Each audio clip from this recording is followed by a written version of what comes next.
Hi everybody, Tom Gile at the Gile Group. Today is Friday, January 15th. Hey, it's hard to believe we're already halfway through January. 2020 was unforeseen and unprecedented in many ways, and the same held true for the real estate market.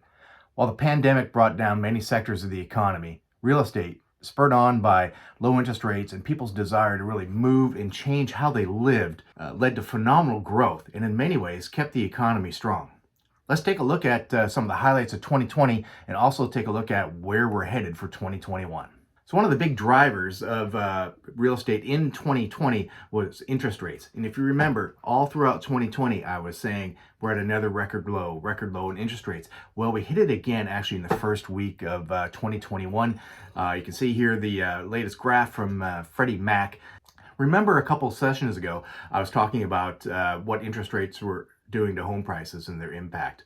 And look at an interest rate in a 30-year mortgage today compared to one 2 years ago. Your same monthly payment is going to get you a $400,000 loan today as opposed to a $300,000 loan a year ago. So even though property prices have gone up, the actual affordability has gone down to consumers. So it's been a huge driver in the market. So let's take a look at inventory, because inventory has been playing a key role in the real estate market here in 2020.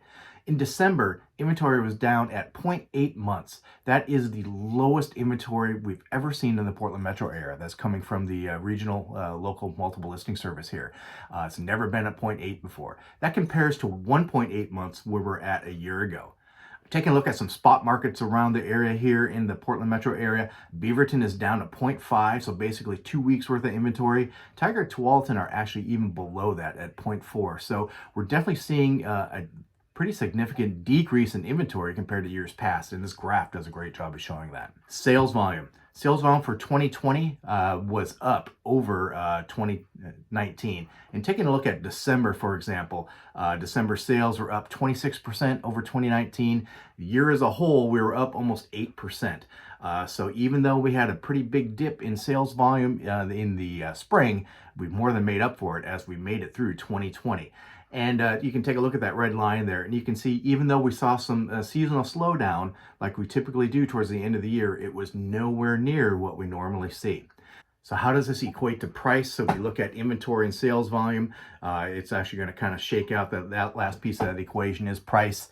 Sales price in December is up 12.3% over December 19 for the metro area. If you look at 2020 as a whole, prices are up about 7.6% over 2019. So you can see by the graph here, we saw a pretty big uptick in price starting about June, July, and it's been pretty stable as we've gone through the rest of 2020. So what does all this mean as we roll into 2021? Well, I've been listening to a lot of experts over the last several months, and everyone seems to be pointing in the same direction, that everyone is predicting a very strong 2021 for a couple of reasons. One, we expect interest rates to remain low, although they're probably going to tick up a little bit from today's currently record low levels. We're also expecting demand to remain strong and even pick up as we get into the second half of 2021, as more vaccines roll out, the economy starts getting back to a little bit more sense of normalcy.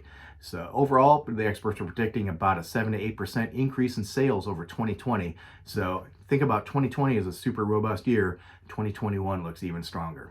So what are your plans for 2021? I'd love to talk to you about it. Whether it's buying or selling a home, or maybe you're just going to be working on the home that you have, doing some upgrades and remodeling.